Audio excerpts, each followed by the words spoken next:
Bom dia, feliz sábado a todos vocês, sejam muito bem-vindos.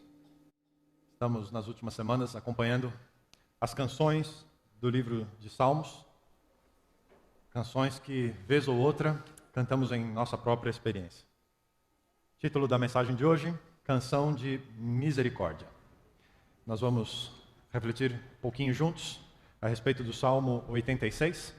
Eu convido você para lermos juntos os primeiros 7 versos deste salmo, que é um lindo salmo de petição ao Senhor. Salmo 86. Inclina, ó Senhor, os teus ouvidos e ouve-me, pois sou pobre e necessitado. Guarda minha alma, pois sou fiel a ti. Tu és o meu Deus, salva o teu servo que em ti confia. Tem misericórdia de mim, ó Senhor, pois a ti clamo o dia todo. Alegra a alma do teu servo, pois a ti, Senhor, eleva minha alma. Tu, ó Senhor, és bom e pronto a perdoar, e abundante em amor para com todos os que te invocam. Dá ouvidos, ó Senhor, à minha oração. Atende à voz das minhas súplicas, e no dia da minha angústia clamarei a ti, pois me responderás. Assim como você está, vamos orar mais uma vez. Bom Deus, através da tua palavra, fala a nós esta manhã, para que aprendamos a estar diante de ti, com fé e confiança, no teu amor e na tua misericórdia. Oramos em nome de Jesus. Amém. O Salmo 86 está na segunda seção do livro de Salmos. Nós já mencionamos aqui, todo o saltério, os 150 salmos estão divididos em 5 livros. Este salmo está na segunda seção, é uma seção mais litúrgica. As pessoas estavam acostumadas a cantar nas celebrações e no seu momento de adoração os versos desses salmos. O Salmo 86 é um salmo de petição. Boa parte das frases deste salmo nós encontramos eco em outros salmos da Bíblia. É quase como que uma síntese de petição ao Senhor que encontramos em diversos outros salmos, todos eles aqui no Salmo 86. Se você observar, apenas nestes primeiros 7 versos, nós encontramos 7 pedidos, 7 petições que o salmista faz ao Senhor. Inclina e ouve, guarda a alma do teu servo, salva o teu servo, tem misericórdia de mim, alegra a minha alma, dá ouvidos à minha oração e me atende. A ênfase deste salmo é nesta relação entre as petições e a razão, a justificativa, a explicação pela qual o salmista coloca diante de Deus as suas petições. Para cada um destes pedidos, há uma justificativa. Porque sou pobre e necessitado, porque sou fiel a ti ou piedoso, porque sirvo a ti. Cada uma das petições, uma justificativa, uma razão, uma explicação porque o salmista se sente à vontade de colocar diante de Deus os seus pedidos. E aqui a gente é desafiado a pensar num assunto que é uma dificuldade para muitos cristãos em todos os tempos, e talvez parte de vocês que está aqui hoje pela manhã, ou de vocês que estão nos acompanhando em casa pela nossa transmissão web, tenha problemas na sua vida de oração. Alguns de nós pensam, temos livros escritos sobre isso, por que Deus ouviria a minha oração? E por que eu deveria orar? Qual a justificativa, a explicação para eu orar? Se afinal de contas Deus sabe todas as coisas, Ele sabe tudo a meu respeito e sabe o que eu preciso antes mesmo que eu saiba. Portanto, eu nem precisaria pedir a Deus, porque Ele já sabe o que eu preciso. Por que ainda assim eu deveria pedir a Deus? A minha oração muda os propósitos e os desígnios de Deus? Livros têm sido escritos sobre esse assunto. Mas essa ainda permanece uma questão viva na experiência de muitas pessoas. O salmista, a princípio, parece não ter problema com isso. Cada uma das suas petições, ele apresenta as razões pelas quais Deus deveria ouvi-lo e atendê-lo. A expressão principal desse texto, que dá ao título dessa mensagem, Canção de Misericórdia, é a expressão que nós encontramos no verso 2 e no verso 3. No verso 3, Deus é tido como aquele que tem misericórdia. E no verso 2, a melhor tradução para a explicação do guarda minha alma, pois sou fiel a ti, ou piedoso, é uma palavra que é derivada, tem a mesma raiz hebraica de misericordioso. Misericordioso em hebraico, rezem, aquele que é piedoso ou fiel a Deus, Racim. As duas estão ligadas. A misericórdia de Deus é a razão principal pela qual podemos orar ao Senhor. O problema é que a gente tem um fenômeno na língua portuguesa, todas as línguas, afinal de contas, que é o desgaste do significado das palavras. A gente tem um problema com a palavra misericórdia, né? Até para a etimologia é um desafio. Alguns autores colocam que vem de duas palavras latinas. Miser, pobre, miserável. Cordis, que vem de coração, cor. Seria mais ou menos como o coração que se comove com a pobreza, ou um coração empobrecido pelo sofrimento, ou coração de pobre, aquele que sabe se colocar no lugar do outro. Santo Agostinho colocava 3 palavras latinas, miser, cor, e acrescentava o verbo dare. Numa tradução livre, misericórdia, para Agostinho, ficaria dar o coração àqueles que são vítimas da miséria. Seja como for, temos dificuldade com essa palavra. A usamos em diversos momentos da vida. Por exemplo, quando você ouve sobre uma tragédia, uma situação difícil e triste, é muito comum a exclamação, misericórdia! Principalmente se for pentecostal, né? É a reação, o nome da emoção ao sofrimento, à angústia. Mas pode ser também o grito por compaixão, misericórdia, tem misericórdia de mim, né? Você lembra daquela brincadeira de criança? Pede água? Eu detestava quando meu primo me obrigava a pedir água. Normalmente era quando meu braço estava a ponto de quebrar. Pede água, pede misericórdia. Mas a gente usa em outros contextos também. Por exemplo, a gente diz daquele que concede misericórdia, é uma expressão ligada a quem perdoa, a pessoa que perdoa o outro, por puro ato de bondade. Não há aí nessa relação de perdão mérito do outro em ser perdoado. É de graça. É sem razão. É simplesmente porque aquele que está oferecendo perdão quer perdoar. É aquele que concede misericórdia. Nós falamos sobre pessoas que carregam a bandeira da misericórdia. É gente que tem por missão no mundo espalhar compaixão. Gente que parece que veio para esse planeta, nasceu aqui apenas para mostrar para a gente o que é ser compassivo. Tipo uma Madre Teresa de Calcutá. E a expressão golpe de misericórdia. Eu achei interessante essa expressão. Misericórdia era o nome do punhal que os cavaleiros usavam, escondido na manga, e quando o adversário estava já batido, derrotado, próximo da morte, era com esse punhal que era desferido o golpe de misericórdia. Salvo se aquele que está à beira da morte clamasse por misericórdia. Que contrassenso, não é? Mas a expressão ela vai perdendo a força. Deus é misericordioso. O que significa isso na prática?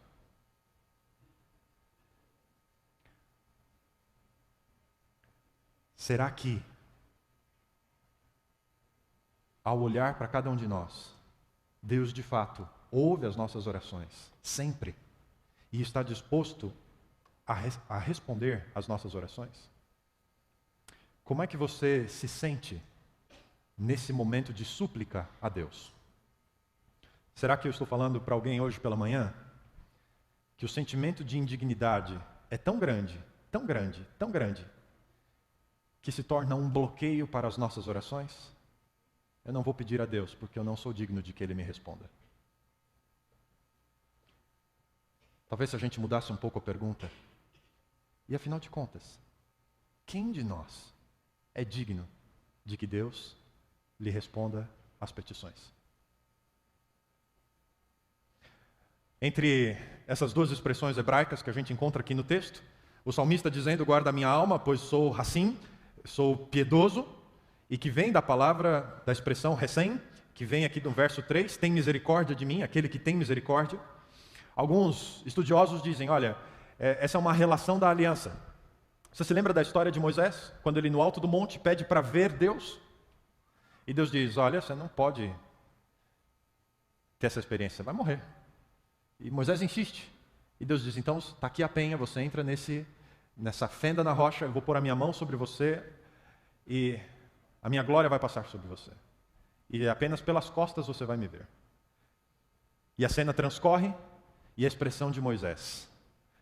ao descrever Deus: grande em misericórdia e verdade. Essa expressão, misericórdia e verdade, descrevem a Deus no Antigo Testamento como o Deus da aliança, o Deus que salvou o seu povo Israel. E alguns dizem que a expressão guarda minha alma, pois eu sou fiel a ti, é uma forma de descrever essa aliança de Deus com o homem. Por que Deus é misericordioso com o homem? Porque o homem está em aliança com Deus, então Deus é misericordioso com ele. Mas eu tenho um problema com essa explicação. Porque se você é digno de receber a misericórdia de Deus, se por causa da sua vida de piedade, de santidade, você consegue colocar Deus contra a parede e dizer: olha, dessa vez eu falei, mas não tem sido sempre assim, porque eu sou uma pessoa piedosa, tem misericórdia de mim? Se a situação é essa, misericórdia deixa de ser misericórdia. Porque Deus está obrigado a perdoar e não oferece isso com gratuidade. A ligação é porque nós somos frágeis e limitados. A melhor descrição é a que o salmista abre o salmo. Inclina os teus ouvidos e ouve a minha oração, porque sou pobre e necessitado. O problema não está tanto com a misericórdia de Deus. O problema está com a nossa autopercepção de pobres e necessitados.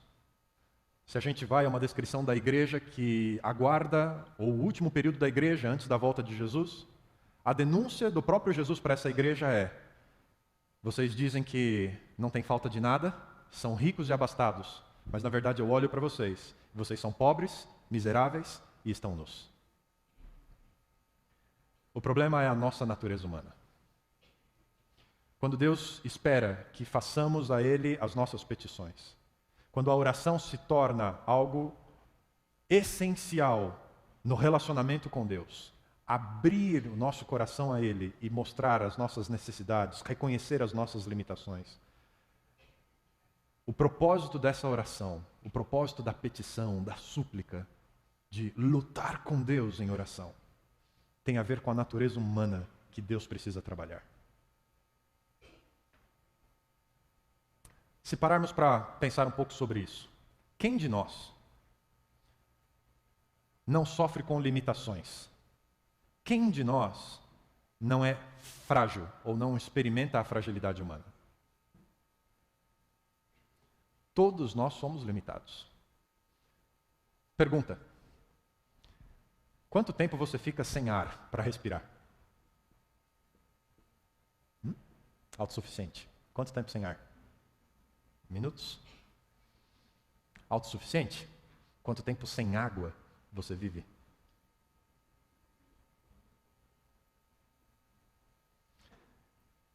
Quanto tempo sem comida você consegue ficar? Eu inverti a ordem. Tecnicamente, você fica mais tempo sem comer do que sem respirar. Mas posso fazer uma pergunta para você? Você já experimentou fazer jejum? 24 horas sem alimento para se dedicar à comunhão com Deus. Já fez jejum? Se você já fez jejum, você sabe que pela primeira vez, ainda não passaram as 24 horas, foram só 12. E você já começa a sentir toda a sua limitação. Eu não valho mais do que um prato de arroz e feijão. Por favor, me dá alguma coisa. Nós somos extremamente limitados, frágeis. Por mais bem planejada que seja a sua vida e o seu estilo de vida, regrado, cuidadoso, quem de nós pode impedir que células cancerígenas multipliquem-se em nosso corpo? Quem de nós? Somos extremamente frágeis e limitados. O problema é que a figura do frágil e limitado não combina com a cultura dos nossos dias, em que as pessoas precisam buscar independência, precisam ser autossuficientes, fortes, vencer todas as batalhas da vida. Mas quem vence todas as batalhas da vida? O problema crucial do salmo, da canção de misericórdia, é o reconhecimento de quem nós somos. E Jesus começa no seu ministério ao ter que revelar quem é Deus, esse Pai amoroso, cheio de misericórdia. Ele precisa confrontar a natureza de Deus com a natureza humana, para quebrar essa nossa percepção do que é dependência. e de independência. O Evangelho de Mateus, no capítulo 7, a partir do verso 7, Jesus tenta explicar à sua audiência a respeito dessa relação de dependência, dessa necessidade que nós temos de alguém que é mais forte, maior do que nós somos. Mateus capítulo 7, a partir do verso 7, das palavras do próprio Jesus. Pedi e dar-se-vos-á. Buscai e encontrareis. Batei e abrir-se-vos-á. Pois aquele que pede recebe, o que busca encontra, e ao que bate, se abre. O confronto de Jesus entre a natureza humana e a natureza divina. Qual dentre vós é o homem que, pedindo-lhe pão, o filho, lhe dará uma pedra? Ou então, pedindo-lhe peixe, lhe dará uma cobra? O mesmo relato, agora de Lucas, no capítulo 11, sobre esse trecho, Lucas ainda acrescenta: e quem é o pai que o filho lhe pedindo um ovo, lhe dará um escorpião? Acho que ele não estava pensando nos chineses aqui, não é? O ponto de Jesus: ora, se vocês sendo maus, sabem dar coisas aos vossos filhos, quanto mais o vosso Pai, que está nos céus, dará boas coisas aos que lhe pedirem. Portanto, tudo o que vós quereis que os homens vos façam, fazei vós também a eles, pois esta é a lei e os profetas. No relato de Lucas, ainda Jesus abre essa reflexão com aquele vizinho inconveniente que recebe visitas em casa e vai acordar o vizinho pedindo pão emprestado para atender às suas visitas. E Jesus diz: olha, só pelo incômodo o vizinho vai atender você.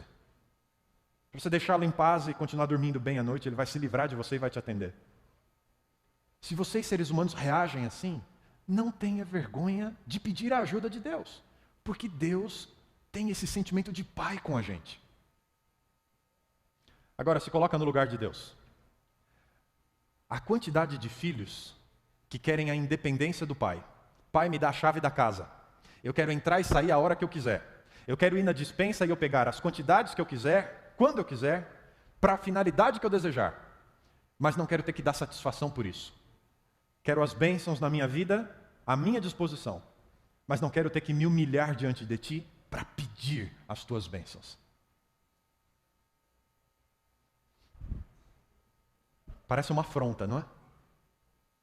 É a natureza humana. Nós somos assim. Para muitas pessoas, é motivo de orgulho passar pela vida cristã sem enfrentar problemas, sem ter tido que depender da oração das pessoas para que Deus interceda em seu favor. Queridos, é completamente o contrário. O objetivo de Deus é trabalhar com a nossa natureza humana e nos levar ao reconhecimento de que nós somos frágeis e limitados. Quebrar esse orgulho que nos afasta de Deus, de um Pai de amor e de misericórdia. E a minha pergunta para você essa manhã é: qual tem sido a sua experiência de oração com Deus? Você tem, pela fé, incomodado Deus? Mostrado a Ele toda a sua fragilidade, toda a sua dependência? Ou ainda tropeçamos na armadilha da autossuficiência?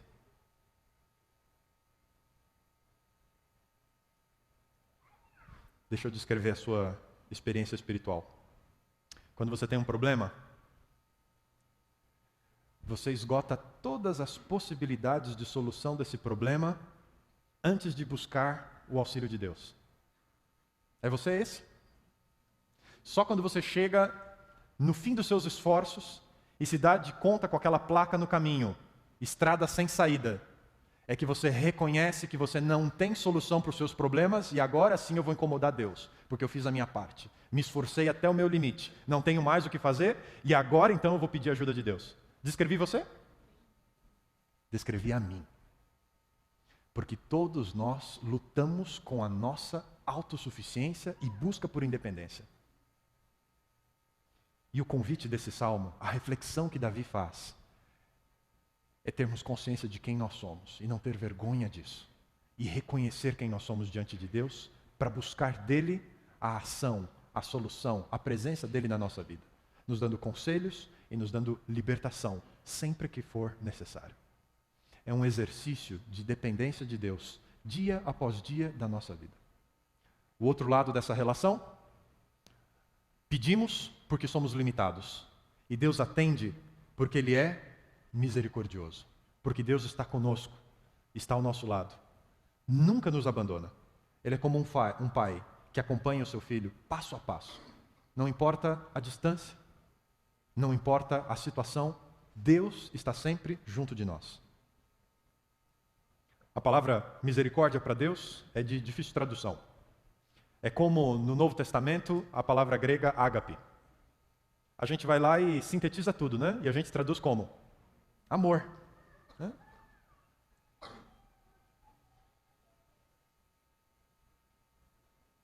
Você ama a Deus como ama a Big Mac?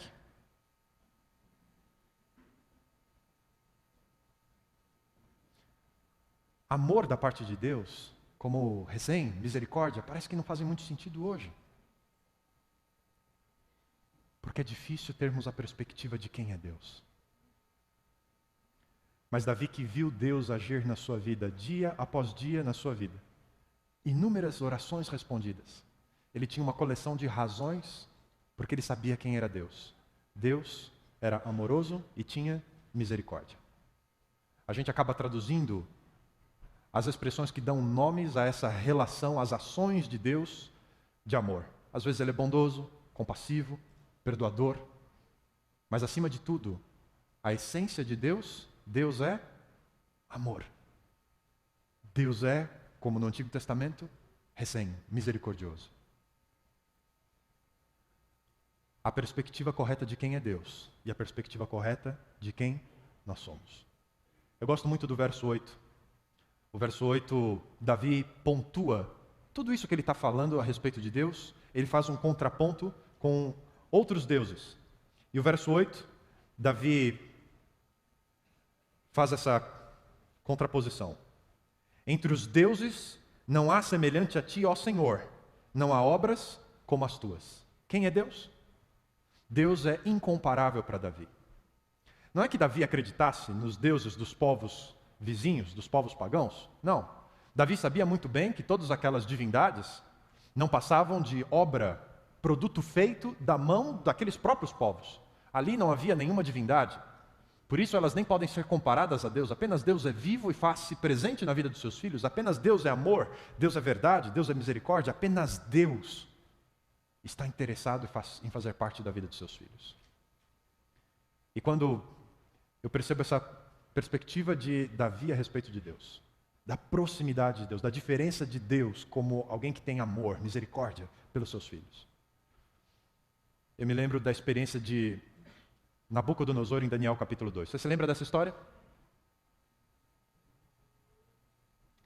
Nabucodonosor havia acabado de estabelecer o império neobabilônico. Conquistou e subjugou os povos ao seu redor. Em termos de realização, de sucesso, ninguém se comparava, naquele momento histórico, a Nabucodonosor. Autossuficiente, independente, todos a seus pés, ninguém acima dele, todos abaixo dele. Mas Deus começou a incomodar Nabucodonosor. Num determinado momento da sua vida, no capítulo 2, diz que ele passou a ter medo pelo futuro. O que virá depois? E o fantasma das limitações e da fraqueza humana começaram a assombrar a vida do rei, que ele já não dormia direito à noite. E no capítulo 2, finalmente Deus concede um sonho ao rei Nabucodonosor. Quer saber do futuro? Você que tem o mundo aos seus pés, eu vou falar a respeito do futuro para você. E o sonho foi tão tenso, que a Bíblia diz, no capítulo 2, que o rei Nabucodonosor acordou apavorado e começou a tocar o terror na corte de Babilônia. Chamou um por um dos sábios, dos magos, todas as pessoas que serviam na corte, e eles, no meio da noite, de madrugada, foram colocados na presença do rei. Astrólogos, feiticeiros, magos, encantadores, toda sorte de conselheiros da corte foram trazidos até o rei. Essas pessoas dominavam a arte da consulta aos deuses, através de diversos instrumentos, e havia ali solução que o homem manipulava para todos os seus problemas. O homem havia aprendido a controlar as divindades. Alguns deles olhavam as estrelas e brincavam de ligue o ponto. Faziam os desenhinhos e olhavam aquela figura no céu e diziam: essa aqui é a divindade tal, então ela vai responder esse problema dessa forma. Já brincou de misturar água e óleo? Alguns desses encantadores faziam isso. Pegavam um potinho, colocava óleo no fundo, jogava água. A água misturava todo o óleo, só que óleo e água não se misturam. Então a água começava a descer, o óleo a subir. E nesse movimento o óleo desenhava-se por cima da superfície da água e os formatos que apareciam ali era a resposta dos deuses às perguntas e aos questionamentos. E assim o homem tinha poder sobre os deuses. Tinha todo o poder em suas mãos. E quando esse grupo de homens foi colocado diante do rei, esse rei que estava agora apavorado, diz para eles: eu tive um sonho. O verso 3.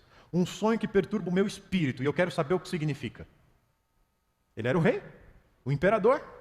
E a resposta dos homens foi: fácil. Conta o sonho que a gente te diz o que significa. Cada vez que o meu avô tinha um sonho, era um número diferente que ele jogava no bicho. Eu sei que é contravenção, mas ele já tem quase 90 anos, ninguém vai prendê-lo por isso. Conta o sonho que eu digo o que significa. Ele fala: dessa vez é de verdade, dessa vez eu quero saber. Eu nem lembro direito esse sonho, mas eu quero saber se vocês podem dizer o que eu sonhei. Porque se vocês podem dizer o que eu sonhei, eu vou saber que o que vocês estão dizendo que significa o sonho é real. Conta para mim o sonho e o que significa. Gente, a verdade é que essa história foi, voltou, eles tentaram de um lado, tentaram de outro, e aí perceberam que o negócio não era assim bonzinho do jeito que eu estou falando. O rei olhou sério para eles e falou o seguinte: se vocês não me fizerem saber o sonho, vocês vão ser despedaçados, e as casas de vocês vão ser completamente destruídas. E agora eles estavam no mato sem cachorro.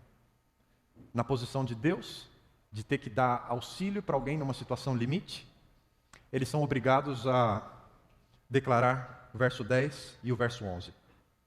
Responderam os astrólogos na presença do rei: Rei, não há ninguém sobre a terra que possa declarar a palavra ao rei, pois nenhum rei há, senhor ou dominador, que requeira coisa semelhante de algum mago, encantador ou astrólogo.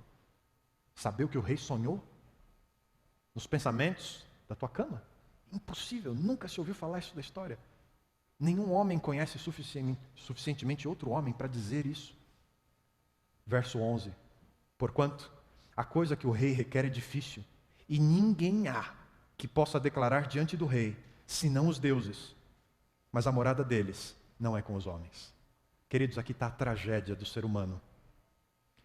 Porque a nossa fonte de poder, os deuses modernos do ser humano, as fórmulas de sucesso e de solução para os problemas que a gente tem na nossa sociedade, coisas que estão concretas ao alcance das nossas mãos, mas no momento mais desafiador, quando nos deparamos com as nossas limitações e deficiências, essas coisas que estão ao alcance das nossas mãos, estão longe demais do nosso coração para trazer paz, para trazer esperança.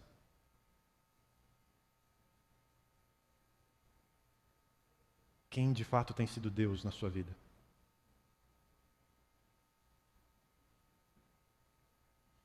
A quem você recorre quando enfrenta problemas? Onde você busca solução? A Bíblia só reconhece um Deus, que é amor, que é misericórdia, que sabe se compadecer dos seus filhos, que ouve toda e qualquer oração. Ele já sabe sim o que você está vivendo. Ele sabe os problemas que ainda virão na sua experiência. E Ele tem um plano para você. Ele tem sonhos para a sua vida. Mas Ele diz assim: filho, eu não vou forçar você. Se você acha que pode se virar sem mim, eu respeito isso. Mas saiba que quando as coisas saírem do seu controle, quando a vida te mostrar o quão dura ela é, não tenha vergonha de dar um passo atrás, de se voltar para mim e aprender, experiência após experiência, que quando você cai nas mãos de Deus, é o melhor lugar para você estar. Porque eu sei cuidar de você. Porque eu tenho misericórdia. O meu coração está com o seu coração quando ele sofre. Eu sofro com você, porque eu te amo. Você não gostaria de dizer hoje: Deus, me ensina na escola da petição, da fé, da confiança. O Senhor é digno de receber as nossas orações, os nossos pedidos, porque o Senhor sempre nos ouve e o Senhor sempre responde às nossas orações. Nada que seja bom, o Pai do céu vai negar aos seus filhos, porque Ele é perfeito em amor. Essa manhã eu queria convidar você a dar um passo atrás. Eu não sei em que caminhos você tem estado, em que a sua natureza te leva a fugir da dependência de Deus.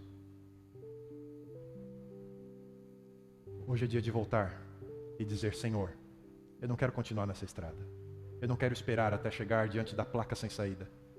Eu quero pedir que o Senhor guie a minha vida agora. E que a tua mão de proteção esteja na minha vida, porque a minha vida é frágil demais. Eu quero convidar você para cantarmos juntos esta canção, a canção da vida. A canção que pede que Deus realize na nossa vida os planos e sonhos dEle. E eu posso dizer para você, é o melhor caminho esse. O caminho da dependência de Deus. Permita-se andar por essa estrada e Deus vai fazer grandes coisas na sua vida.